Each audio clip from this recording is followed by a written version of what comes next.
Hey everyone, so this is me again, Cindy. I'm not sure what am I gonna call this, but this is the fourth installment in my quarantine series vlog. For this video, this is going to be about the Antarctica trip, which I recently took. I actually went into this Antarctica trip beginning of March when the world was about to close down.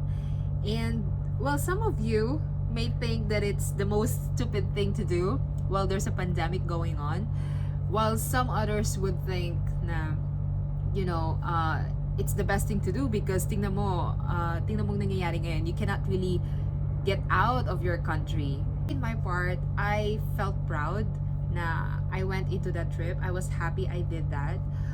The reason why I was really pursuing this Antarctica trip was, well, number one, it's on my bucket list. I've always wanted to go to Antarctica. I'm a traveler, and knowing na hindi ko pa napupuntahan yung continent na yon, like, it bugs me. And having been there, I'm happy I did that trip. The decision to go to Antarctica, well, it came from a suggestion from my friend, and we saw this promotional package by Hurtigruten, and then I was like, okay, sure, why not, let's go there. And then my friend ended up canceling because she would be coming from Hong Kong, and then at that time, actually, most parts of the world will not accept if they knew na nanggaling ka sa Hong Kong. So, okay, well, I was lucky because I managed to go through and pass through the system. I took this flight to Buenos Aires, and at that time, of course, kinakabahan ako, or, okay, ano ko ba sabihin? Okay, it wasn't my first solo trip. So, sanay naman na ako mag-isa. Charot. Okay, sanay na ako mag-solo trip. So, actually, well, it was alright. But I knew that Antarctica would be different because lagi nila sinasabi na nakakatakot tumawid sa Drake Passage kasi doon talaga, sobrang rough ng mga seas. So, from Buenos Aires, we took a flight to Ushuaia, the southernmost tip of Argentina. And then from there, we're going to embark on the cruise.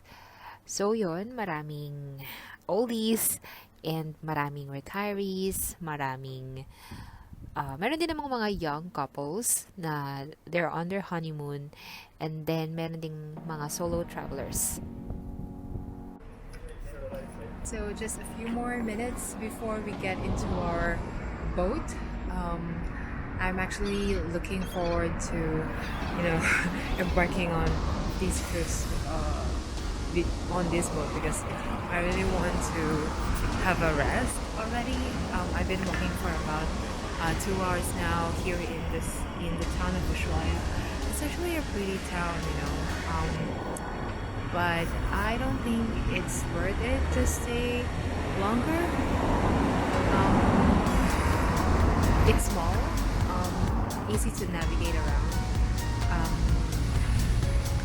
Maybe I'm just too excited to get into the boat to see what my cabin is like, because I actually booked an unspecified cabin, so I'm not sure whether I'm getting like an inside cabin. I definitely prefer one with a window, because that will make this trip more worth it. Yeah. Let me show you the boat. So over there, that's Oceania, and then the smaller one is Albatross. Our ship is by Hurtigruten, the one with an H, and next to it is the one by G Adventures Expedition. So I think I better stop walking back to my group. Hey guys, finally we've arrived in our cabin. Yay! Yay, finally. Okay, it looks comfortable enough. And I've got a TV over here with the schedule for today. Let's read that later on. I've got a phone. And here's my view. Not bad. Not bad, really. Alright, so the first thing I'm going to do is to make this cabin cabin as homey as possible because this is where I'm going to spend my 20 days. So let's put on these snacks over here. Luckily my boyfriend asked me to pack all these because this cabin is almost empty, like apart from the bed and what else, like the furniture, it's basically empty. These are all the books, all my snacks, and all my toiletries. We're all going to put that where it will be easier for me to access, just to make sure everything works. I've got a chocolate over here. What else? Okay, so it's a good thing that we've got this. Got this one. They said there's a laundry. I really need to wash my clothes.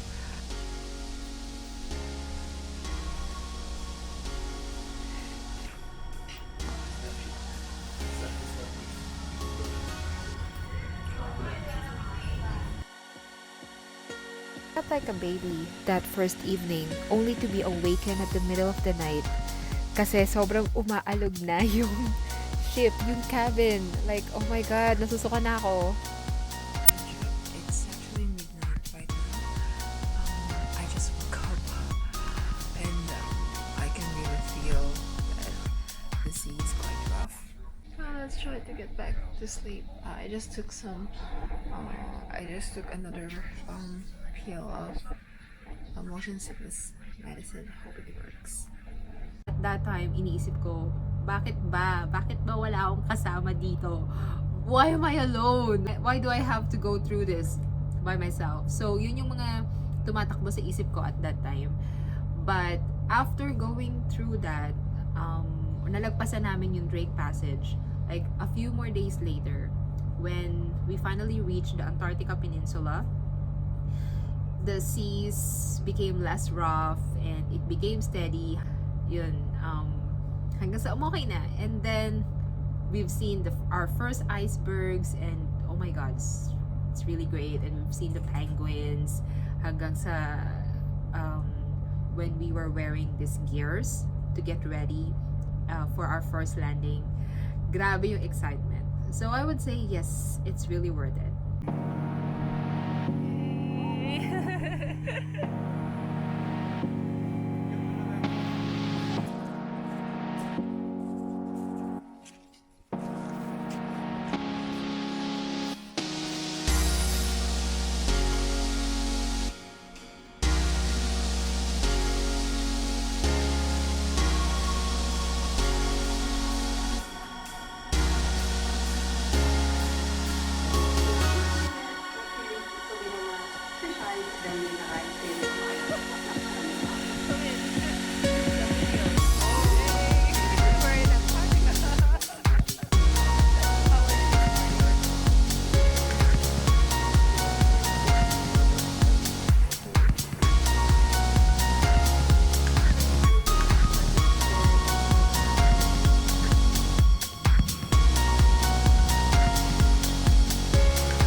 I also would want to mention that I've met a lot of Filipino crew doon sa cruise trip na yon. So actually, while I was by myself, I actually didn't feel that I was alone at that time. And laging merong kumakausap sa akin. So I think that's the beauty of solo traveler. Being a solo traveler means, you know, makakasalamuha mo yung iba pang solo travelers out there. I was surprised in this Antarctica trip. There were like maybe 20 solo travelers. And dahil that trip itself actually took us 20 days, imposible na hindi kayo magiging friends.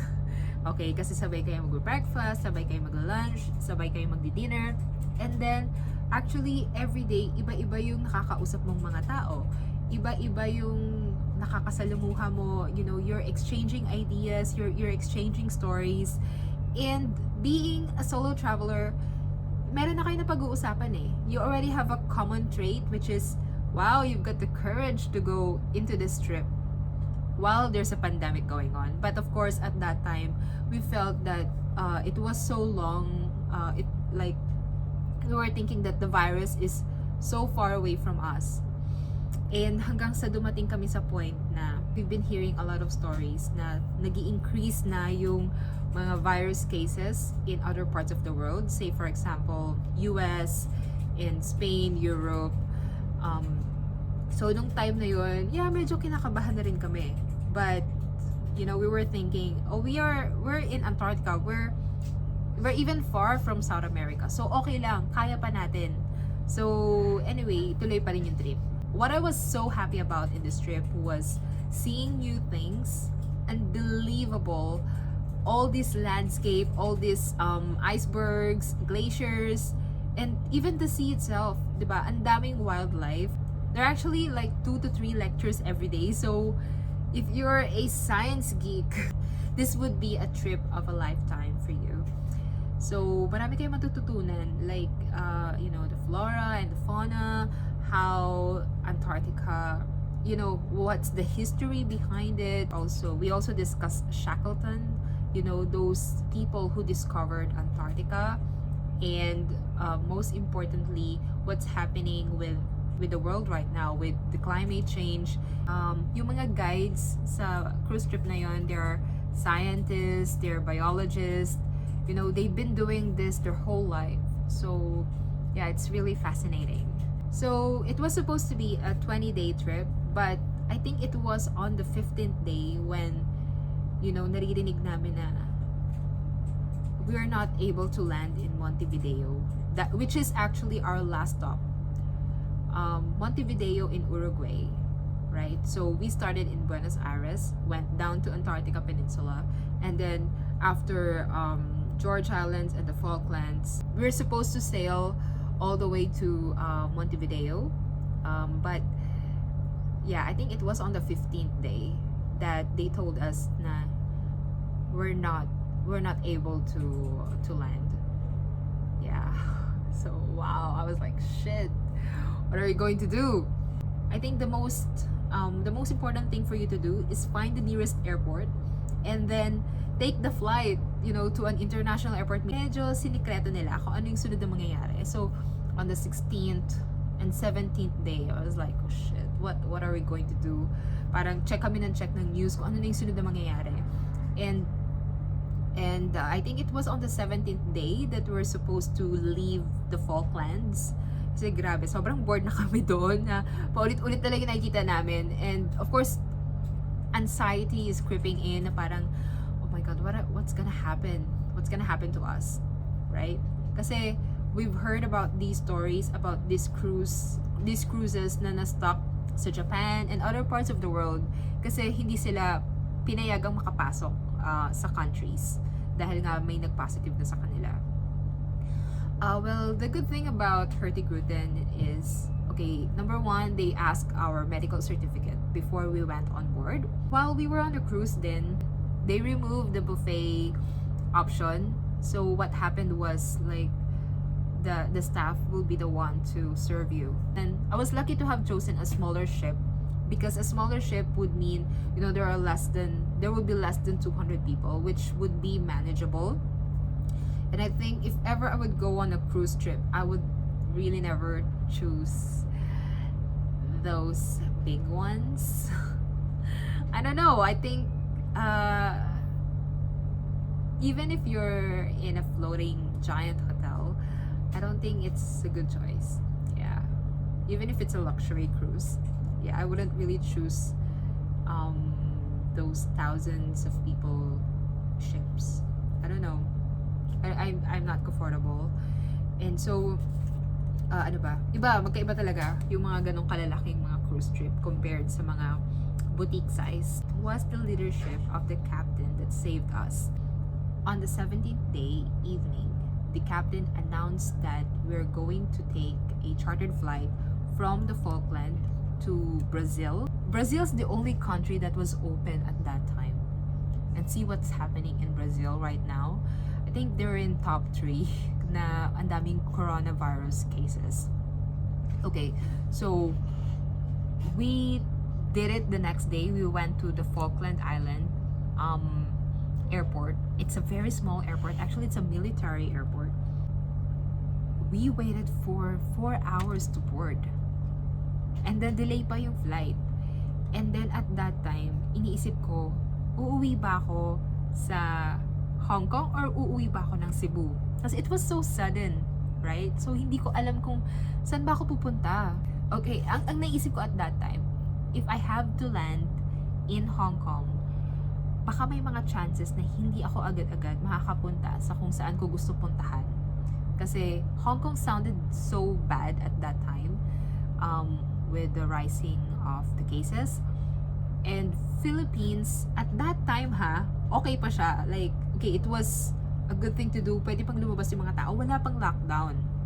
And I said, okay, I'm going to fly to Cebu.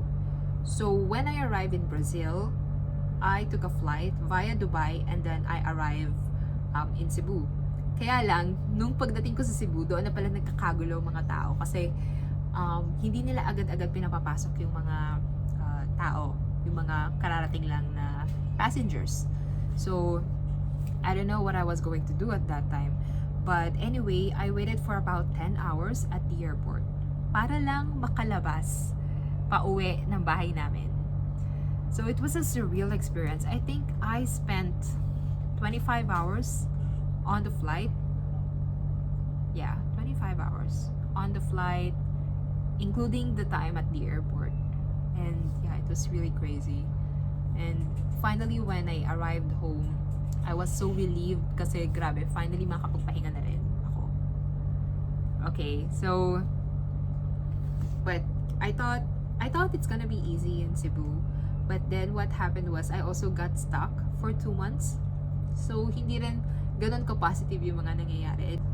It wasn't that easy staying in Cebu because 2 weeks after ng 14-day required quarantine ko sa Cebu, the whole country announced a lockdown. It's not that easy. It really affected my mental health kasi lalo na I'm a very social person. And isolating me for a long time will not work out. I'm sorry, I really want to give you guys a happy ending in this story. But sometimes I think it's not really the destination, but it's the journey itself. You know, I'm still hopeful that this would all be over and everything will be back to normal. Kahit pa sabihin nila na it's not going back to normal. Have faith, guys. That it will be over. You know, yung mga naglo-long distance relationship dyan, magkakasama din kayo. So, kapit lang. And I'm really hoping that our government would make the right decision when it comes to this. I wish we would exercise our empathy more often during this time.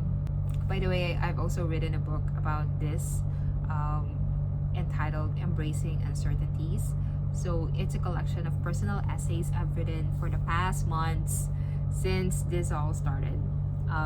There are poems, there are essays, and yeah, I would soon post the link where you can order in Amazon.